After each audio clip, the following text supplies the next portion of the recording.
नमस्कार, मैं हूं आपके साथ पूर्वी राय और आप देख रहे हैं MP first news. Ujjain Holi का अष्टक के 8 दिन नहीं होंगे कोई भी मांगलिक कार्य। महाकाल मंदिर की होने वाली आरती में होगा परिवर्तन। भगवान महाकाल को ठंडे जल से कराया जाएगा स्नान। महाकाल मंदिर के पुजारी महेश गुरु ने जानकारी देते हुए बताया कि हिंदू धर्म में कई तीज त्योहार पर धार्मिक कार्य करने और नहीं करने की परंपरा है। ऐसे में इन दिनों होली अष्टक पर्व चल रहा है। यहाँ 8 दिन होली का पर्व मनाया जाएगा। इस दौरान परंपरा के अनुसार कोई भी शुभ कार्य नहीं किया जाता। ऐसी मान्यता है कि इन दिनों देवी देवताओं के दर्शन करने से हर मनोकामनाएं पूरी होती हैं। साथ ही होली के बाद अब महाकाल मंदिर की आरती और पूजा व्यवस्था भी परिवर्तन होने जा रहा है। मंदिर की परंपरा है कि 6 महीने तक अलग परंपरा रहती है और 6 महीने तक अलग परंपरा रहती है, जिसमें भगवान को गर्म जल और ठंडे जल से स्नान कराया जाता है। साथ ही भगवान की नित्य होने वाली सुबह शाम और दोपहर आरती में भी परिवर्तन मौसम के अनुसार किया जाता है, जो कि 6 महीने तक रहता है। होली का पर्व होता है, उसके 8 दिन पूर्व होली का अष्टक के रूप में इस पर्व का मनाते हैं। इसमें शुभ काम और मांगलिक कार्य के लिए निषेधता रहती है, लेकिन ये कुछ क्षेत्रों में होती है। उन क्षेत्रों में और कहीं कहीं ये माफ़ भी रहती है, तो यहाँ मांगलिक कार्य कर सकते हैं। लेकिन हमारा मालवा क्षेत्र ये है, यहाँ इसकी एक मान्यता है। होली पर्व बड़ा धूमधाम से मनता है और होली का यहाँ पे डांडा रोपण भी होता है, होली दहन भी होता है। इसलिए ये 7 दिन 8 दिन का जो समय होता है होली का अष्टक, इसमें किसी प्रकार के मांगलिक कार्य यहाँ हमारे मालवा में और उज्जैन नगर और आसपास के नगर में निषेध है। तो इस तक का है, 8 दिन का होता है और 25-26 के बाद में फिर पुनः है कि अभी यहाँ 2 ऋतु होती है, एक गर्मी की ऋतु और एक ठंड की ऋतु होती है। ऋतु के अनुसार महाकाल मंदिर की परंपराओं में थोड़ा सा परिवर्तन होता है। जैसे ठंड का जो मौसम होता है, कार्तिक महीने से ये प्रारंभ होता है, तो कार्तिक अन्नकूट जो 14 रूप 14 से होती है, तो भगवान को ठंड के मौसम में 4 माह में भगवान को गर्म जल से स्नान कराते हैं। और अब चैत्र प्रतिपदा से भगवान को पुनः ठंडे जल से स्नान प्रारंभ होगा, जो 6 महीने तक ये चलेगा। 6 महीने की ये यहाँ परंपरा है और उसको परंपरा के अनुसार अब आरती का भी समय है, जो कि दिन बड़े और छोटे होते हैं। ठंड में दिन छोटे होते हैं और गर्मी में दिन बड़े होते हैं, इसलिए आरती का समय भी परिवर्तन होगा, जिस आधी घंटे का परिवर्तन रहेगा। अभी 7:30 बजे जो आरती होती है वो 7 बजे होगी, और जो 10:30 बजे होती है वो 10 बजे होगी, और सायंकाल को जो 6:30 बजे जो होती है आरती, सायं आरती जो दूध आरती है, वो 7 बजे से होगी। बाकी भस्मा आरती और शयन आरती का जो क्रम है वो परंपरा अनुसार ही रहेगा। उज्जैन कृषि उपज मंडी में स्वच्छता अभियान की धज्जियां उड़ती हुई नजर आ रही है। जहां करोड़ों रुपए खर्च करने के लिए किसानों और मजदूरों के लिए सेट बनाए गए हैं, वहां पर गंदगी होने के कारण करोड़ों रुपए व्यर्थ होते नजर आ रहे हैं। हमाल इश्तियाक खान ने जानकारी देते हुए बताया कि कृषि उपज मंडी में इन दिनों गंदगी का भरमार पड़ा है। मंडी के अधिकारियों द्वारा इस और कोई ध्यान नहीं दिया जा रहा है, जिसके कारण किसान और मंडी में काम करने वाले हमाल लोगों को परेशान का सामना करना पड़ रहा है। केंद्र और प्रदेश सरकार स्वच्छता अभियान के नाम पर कई तरह की योजना चला रही है, लेकिन जमीनी स्तर पर अधिकारी उसका पालन नहीं कर पा रहे हैं। लाखों रुपए खर्च होने के बाद भी मंडी प्रांगण में लोगों को गंदगी का सामना करना पड़ रहा है। कृषि उपज मंडी में करोड़ों रुपए खर्च करने के बाद 3 शेड बनाए गए हैं, लेकिन वहां पर गंदगी इतनी न है, ना तो हम माल वहां पर बैठ पा रहे हैं और ना ही किसान अपनी उपज बेचने के लिए ट्रॉली लगा पा रहे हैं। हमालों ने मंडी प्रशासन से इस और ध्यान देने की बात कही है, और जल्द स्वच्छता नहीं किया गया तो मंडी के हमाल द्वारा प्रदर्शन कर आंदोलन किया जाएगा।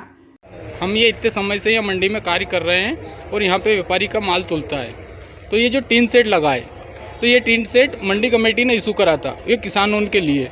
ये जो इतना माल आता है मंडी में, रोज़ 15-20 हज़ार बोरी, कोई लिमिट नहीं है, कभी 40,000 30,000, यहाँ मंडी का रिकॉर्ड है 60,000 बोरी का तुल गया। तो ये जो टीन सेट लगाया, तो ये जो बाहर ट्राली खड़ी रहती है, टीन सेट के लगने के बाद ये ट्राली जो बाहर खड़ी रही यहाँ पे लग जाती है। तो ये पहले शुरू में चालू कर दिया था, उसके बाद इसको पूरा बंद ही कर दिया, और यहाँ पे पूरा कचरा पड़ा हुआ है। मंडी कमेटी इस पर कोई ध्यान नहीं दे रही और यहाँ पे कोई व्यवस्था नहीं है, और किसानों को वहाँ पे भी परेशानी आ रही ट्राली लगाने में भी। तो मंडी कमेटी को ध्यान रखना चाहिए कि ये टीन सेट क्यों बनाया, ये इस पर विशेष ध्यान रखना चाहिए।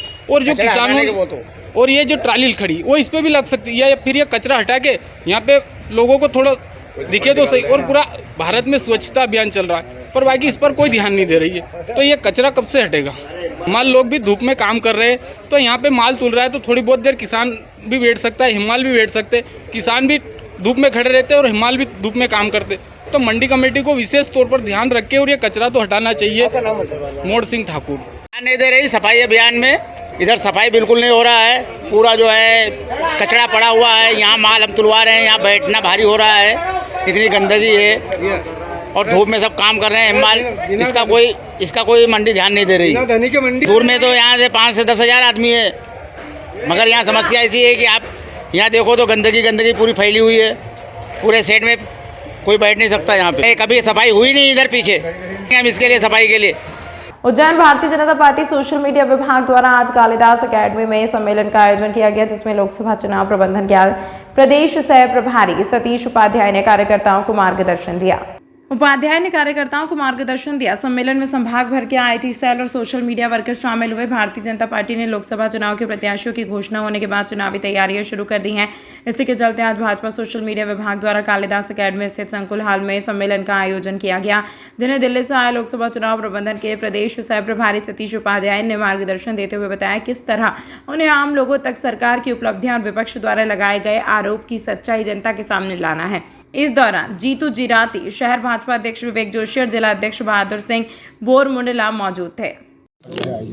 देखिए, आज मैं उज्जैन में आया हूं और उज्जैन संभाग के आसपास के जितने भी सोशल मीडिया इन्फ्लुएंसर हैं, आईटी के लोग हैं, समाज में नए नैरेटिव रखने का काम जो समाज के हमारे युवा शक्ति करती है, उनका एक ये सम्मेलन है जिसमें आज देश में जो चुनाव होने वाले हैं किस प्रकार की, क्योंकि आज समाज में सोशल मीडिया की भूमिका एक बहुत बड़ी अहम भूमिका है।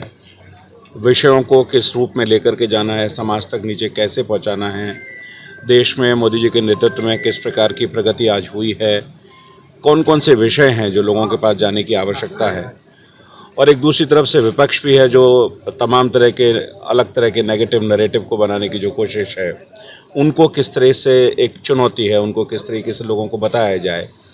फॉर एग्ज़ाम्पल, आपके ध्यान में आया होगा कि अभी देश में सीए कानून पास हुआ, उस कानून के बारे में किस तरह की भ्रांतियाँ किसानों के, देश के अन्य लोगों के मन में, जो अल्पसंख्यक समुदाय है भारत का, उनके मन में फैलाना।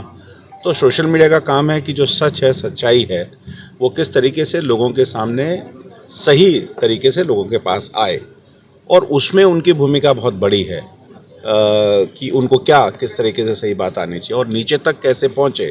वो एक बड़ा वर्ग है जिसको आज हम मिलकर के आने वाले चुनाव में किस तरह की भूमिका उनकी रहने वाली है, देश के लिए, समाज के लिए, देश में से देश की प्रगति के लिए, देश की आर्थिक व्यवस्था किस प्रकार की है, देश में मूलचूल परिवर्तन किस प्रकार से हुआ है, देश में हमारी जो सनातन संस्कृति है उसको कैसे बढ़ावा मिला है, देश की जो अर्थव्यवस्था है वो आज वर्ल्ड में कहाँ पहुँची है। बहुत सारे विषय हैं जिसको सरल भाषा में लोगों तक हम कैसे पहुँचाएं, ये एक बड़ी भूमिका सोशल मीडिया की है। उज्जैन में लगभग 40 सालों से लावारिस लाशों को मुक्ति दिलाने का काम मध्य प्रदेश शासन द्वारा रजिस्टर्ड मुक्ति सेवा संस्था द्वारा किया जा रहा है। समाजसेवी अनिल डागर ने बताया कि संस्था को एक शव वाहन की आवश्यकता है, क्योंकि सियासत नजदीक आ गया है और ऐसे में लावारिस लाश अधिक मिलने की संभावना रहती है। जब से महाकाल लोक बना है तब से महीने में करीब 20 से 25 लावारिस लाशों को अंतिम संस्कार करने का काम मुक्ति सेवा संस्था द्वारा किया जा रहा है। समाजसेवी अनिल डागर ने कहा कि यह पूरा काम करने में हमारे परिवार के 11 लोग सेवा में लगे रहते हैं। हमें आशा है कि उज्जैन के बने मुख्यमंत्री डॉक्टर मोहन यादव द्वारा हमें जल्द ही सुविधा उपलब्ध कराई जाएगी, जिससे लोगों को सुविधा मिल सके जो जीवन के आखिरी सफर तक साथ निभाते हैं। हम बात कर रहे हैं उज्जैन के अनिल डागर की, जो कि 40 सालों से लावारिस लाशों को मुक्ति दिलाने का काम करते हैं। वह शमशान घाट तक जलाने का काम ही नहीं करते, बल्कि उनकी अस्थियों को एकत्रित करके पिंडदान करने का भी काम करते हैं। 40 वर्षों से लगातार इस काम को करते हुए उन्होंने 25,000 से अधिक लावारिस लाशों का अंतिम संस्कार अभी तक किया है। इन दिनों संस्था को एक वाहन की आवश्यकता है, जिसके लिए उन्होंने केंद्र और प्रदेश सरकार से मांग की है। उन्होंने यह भी बताया कि भारत सरकार की ओर से एक शव वाहन मिल चुका है, पर अभी तक मध्य प्रदेश सरकार की ओर से कोई शव वाहन हमें नहीं मिल पाया है, ना ही कोई सुविधा उपलब्ध कराई गई है। समाजसेवी अनिल डागर निस्वार्थ भाव से अंतिम संस्कार करवाने का काम करते हैं। हाल ही में उन्हें एक शव वाहन की आवश्यकता है, जिसको लेकर उन्होंने प्रदेश और केंद्र सरकार से मांग की है, ताकि वह इस कार्य को आसानी पूर्वक कर सकें। ये मेरा पूरा घर भर ही लगा रहता है इसमें, और मेरे जितने भी मेरे जो लड़के हैं, मेरे जो मध्य प्रदेश शासन का जो रजिस्ट्रेशन है उसमें जितने भी सदस्य हैं वो सभी मेरे साथ सहयोग करते हैं। और अभी तक ये जो कॉरिडोर बना है, जब से मुझे बहुत लोड पड़ा है, इसमें बहुत ज़्यादा लाशें मुझे मिलने लगी है, और ऐसे 22-23 हज़ार लाशें मैं अभी तक उठा चुका हूँ। 40 साल से मैं ये सेवा दे रहा हूँ। मुक्ति सेवा संगठन है और मध्य प्रदेश शासन से रजिस्ट्रेशन प्राप्त है मेरा। उसी के बैनर तले हम लाशों का दाह संस्कार करते हैं। और आज भी 2 लाशें थी, महाकाल की और कोतवाली थाने की लाशें थी। मतलब ये समझ लो आपके रोज़ एक दो लाशें रोज़ है, महीने की 15-20 लाशें भी मिलने लगी है। होता क्या है कि मध्य प्रदेश के अंदर जितने भी इंदौर, देवास, धार, रतलाम, बंडीगढ़, शाजापुर, एक जहाँ की भी नगर निगम होती है वो उज्जैन नगरी में रात को नगर निगम छोड़ के चली जाती है। इस कारण लाशों की जनसंख्या ज़्यादा बढ़ने लगी है। ठीक है, अब हम लोगों के पास वाहन तो अब है नहीं। वाहन की हमें मध्य प्रदेश शासन से प्रार्थना है कि हमें एक वाहन दिया जाए ताकि हम उसको सिस्टमेटिक ढंग से लाशें उठा सकें। तो बहुत सम्मान मिले, अवार्ड मिले, राष्ट्रीय विभूति अवार्ड मिले हैं, सम्मान तो बहुत मिले हैं। और बस यही है कि अभी क्या है कि सिंहस्थ नज़दीक है और जनता भी बहुत आएगी, इसलिए हमको एक वाहन की आवश्यकता तो बहुत ज़रूरी है। अभी फ़िलहाल चल रही है व्यवस्था कि कोई ना कोई हमें वाहन दे देगा। क्या बाकी हमारे खर्चे से करते हैं, डीजल पेट्रोल सब हम कर ही लेते हैं। हमको कुछ नहीं, हमको सिर्फ शव वाहन चाहिए और कुछ नहीं। बाकी हम जो लड़के मेरे पास उठाते हैं उनका भी मैं ही करता हूँ मेरे पास से। इतने सालों से हम समाज सेवा का काम कर रहे हैं और शहर की जनता और लावारिसों की आत्मा शांति, लावारिसों की दुआ और मेरे परिवार की दुआ, मेरी माँ, माता का मंदिर की, मेरी मुक्तेश्वरी माँ, मेरी शुभ जन्मदाता मेरी माँ, मेरे पिता, उनका सबका आशीर्वाद से मैं ये काम करता हूँ। का तो बहुत सारे तरीके करने के, लेकिन ये उत्कृष्ट सेवा है इसलिए मैंने इसी को चुना। ये क्या है, सबसे हटके है, कीड़े पड़ी हुई है, सड़ी हुई है, कैंसर पीड़ित है, एड्स की पीड़ित है। मैंने अभी जो कोरोना में मेरे घर के यहाँ डेड बॉडी रख के चले गए थे उनको भी मैंने सम्मान से जलाया। और यही चाहिए, 2 कुंटल का आदमी 1 घंटे में 1 किलो राख में बदल के इस कलयुग के अंदर 2 नंबर का पैसा कोई कमाता, वही पैसा उसकी बीमारी में काम आता। इसलिए सेवा सुरक्षा संस्कार की दृष्टि से धर्म का काम, एक कर्म भी करे तो उसके शक्ति मार्ग के रास्ते खुल जाते हैं। वही मैं करता हूँ। आपका नाम बताएं। मेरा नाम समाज सेवी अनिल डागर।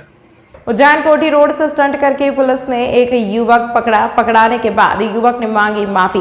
पुलिस ने बनाया कोर्ट चालान। उज्जैन में युवक ने सड़क पर ट्रैफिक नियमों का उल्लंघन कर बाइक से स्टंट के वीडियो सोशल मीडिया पर पोस्ट कर दिया। वीडियो सामने आते ही पुलिस ने युवक पर चालानी कार्रवाई कर दी। उज्जैन पुलिस ने साफ संदेश दिया है कि बाइक, कार पर स्टंट करने वाले, बुलेट और गाड़ी से पटाखे जैसी आवाज निकालने वालों पर सख्त एक्शन लिया जाएगा। शहर के प्रद्युम्न सोलंकी ने बाइक पर स्टंट किए तो पुलिस उसे पकड़कर गाड़ी समेत थाने ले आई।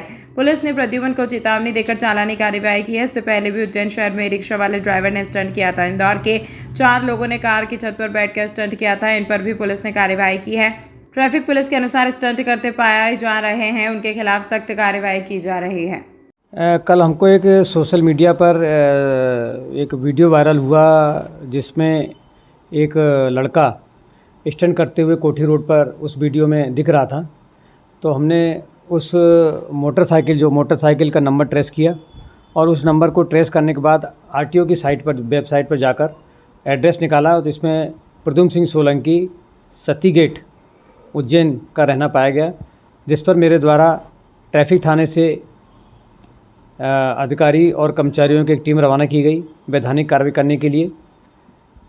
ये टीम प्रद्युम्न सिंह सोलंकी के घर पर पहुंची तो प्रद्युम्न सिंह सोलंकी वहां घर पर था। उससे पूछताछ की गई, उसने अपनी गलती स्वीकार की और अग्रिम कार्रवाई के लिए मोटर व्हीकल एक्ट की जो कार्रवाई होती है उसके अंतर्गत प्रद्युम्न सिंह सोलंकी ड्राइवर जो उस समय स्टंट कर रहा था और वाहन को ट्रैफिक पुलिस साथ में लेकर यातायात थाने आई और उसकी कार्रवाई न्यायालयीन कार्रवाई के लिए वाहन को जब्त कर थाने पर खड़ा। लोकसभा चुनाव 2024 के लिए बीजेपी एमपी में सभी 29 सीटों पर उम्मीदवारों की घोषणा कर दी है।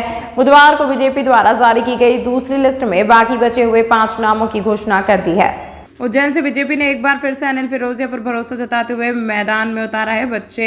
बचे हुए उम्मीदवारों की घोषणा करके बीजेपी ने सस्पेंस खत्म कर दिया। अनिल फिरोजिया वर्तमान में उज्जैन से सांसद हैं। बीजेपी ने भरोसा जताते हुए उन्हें दोबारा मैदान में उतारा है। 2013 से 2018 तक यह तराना से विधायक रह चुके हैं, जिसके बाद 2019 में बीजेपी ने उन्हें उज्जैन लोकसभा से टिकट दिया है। वह विदेश मंत्रालय की सलाहकार समिति के सदस्य भी रह चुके हैं। लेकिन बीजेपी ने सभी अटकलों को विराम देते हुए अनिल फिरोजिया से फिर से उज्जैन लोकसभा से मैदान में उतार दिया है। अनिल फिरोजिया के नाम की घोषणा होते ही उनके घर और ऑफिस पर कार्यकर्ताओं की भीड़ लग गई। ढोल तंबाकू के साथ उनके परिवार का मुंह मीठा करने के लिए कार्यकर्ताओं का हुजूम देखने को मिला। उज्जैन कोठी रोड से स्टंट करके पुलिस ने एक युवक पकड़ाने के बाद युवक ने मांगी माफी। पुलिस ने बनाया कोर्ट चालान। वीडियो सोशल मीडिया पर किया पोस्ट। पुलिस मामले को संदिग्ध मानकर भी जांच कर रही है। भाटपचलाना के समीप ग्राम गजनी खेड़ी में रहने वाला संतोष और उसकी पत्नी कृष्णा बाई रात में 2 से 2:30 बजे के बीच अपने घर में सो रहे थे। इसी बीच 2 अज्ञात बदमाश उनके घर में चाकू से और सोए दंपति पर धारदार हथियार से हमला कर दिया। बदमाश और महिला के शरीर पर कई घातक वार किए, जिससे कृष्णा बाई की मौके पर ही मौत हो गई। वहीं हमले में पति भी घायल हुआ है, जिसके बाद उसे घायल अवस्था में उज्जैन के जिला अस्पताल में भर्ती कराया गया। घटना की गंभीरता को देखते हुए उज्जैन एसपी प्रदीप शर्मा भी घटनास्थल पर पहुंच गए थे। बताया जा रहा है कि संभवतः पति पत्नी के बीच रात में विवाद हुआ हो। हालांकि पुलिस पूरे मामले की जांच कर रही है। शोर सुनकर वे जागे तब तक हमलावर निकलकर भाग चुके थे। बच्चों ने फोन पर सूचना दी तो संतोष का रिश्तेदार भरत रात में ही वहां पर पहुंच गया था।